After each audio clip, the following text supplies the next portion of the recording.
You're using philosophy completely wrong. I think philosophy should be used as a tool rather than an ideology that we bind ourselves to. Have you ever gone to listen to an orchestra or heard them playing at a musical? The beautiful sounds that we hear is generated by not one, but multiple musical instruments coming together to serve a unique function for the piece of music that we are listening to. And sure, each instrument might be great on their own, but when you put them together, that's when we get a masterpiece. And I believe that philosophy is very similar. The same way in an orchestra, there isn't one best musical instrument.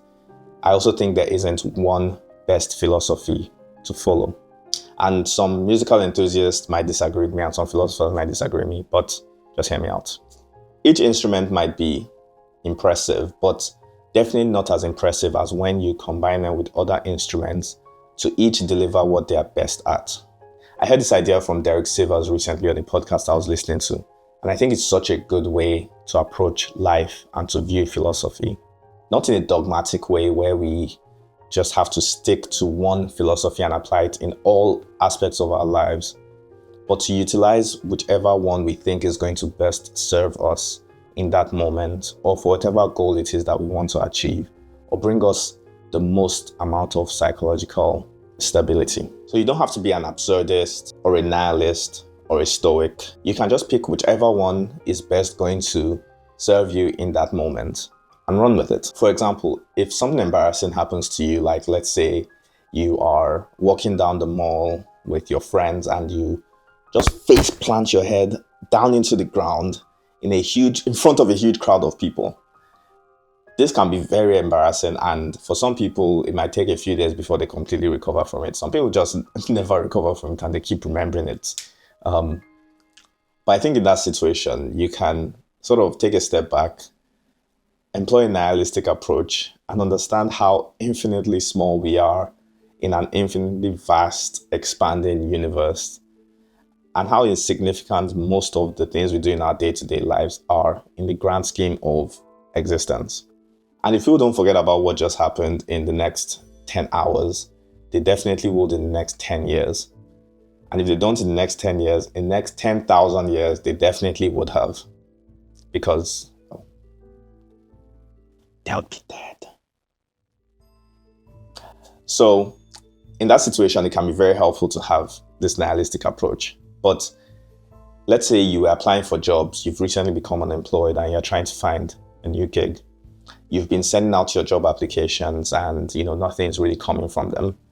In that situation, sticking to being a nihilist and having a nihilistic approach to things isn't going to be helpful because you're just going to fall into inaction and think that, well, all of this is pointless anyway, so what's the use? In that situation, you could put nihilism to the side for a second and have a more stoic approach to the situation, where you focus on the things that are within your control, regardless of the outcome, and try and distance yourself as much as you can from the emotional effects that the outcome might have on you. So focusing on things like the amount of job applications that you're sending out or the quality of applications can be very beneficial. And you just focusing on the things that you can control and accepting the things that you can't control can give you a more psychologically stable experience of that potentially very distressing period that you might find yourself in. And then throw in some Taoist philosophy in there as well, with the concept of impermanence, of how nothing stays the same forever and things are constantly changing. Nothing is permanent.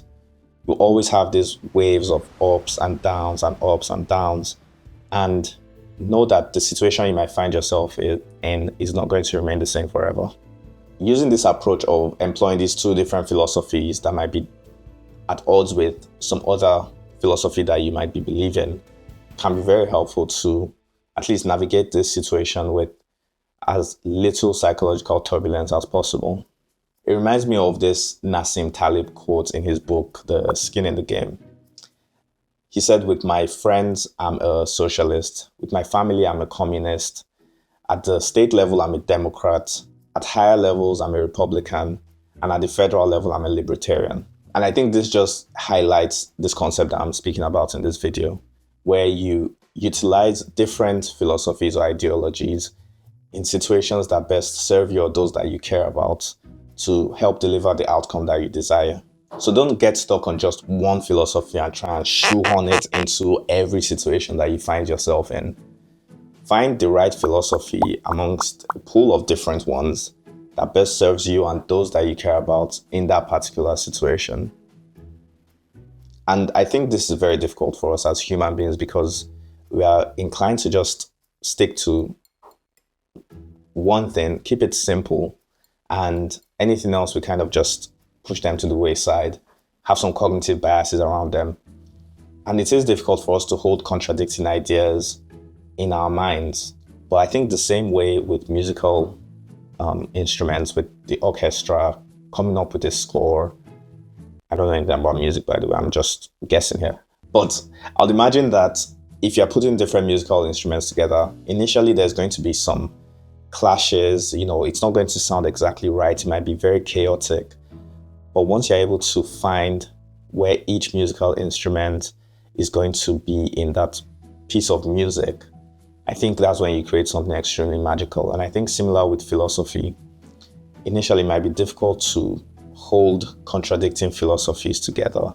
Like, how do things not matter and we're all just going to die? But at the same time, I'm expected to put in as much effort as I can into getting an outcome that I desire. Those can be very difficult for some people to hold, but once you're able to merge those ideas together, at least have them in your mind without them causing you distress, I think, again, you can create something very magical and come to this point of psychological stability. So in summary, don't tie yourself to just one philosophy. Learn about a couple, put them in your back pocket, and when you find yourself in situations where you might need to cope or you might be able to use that philosophy to thrive, pick it out and use it. Run with it.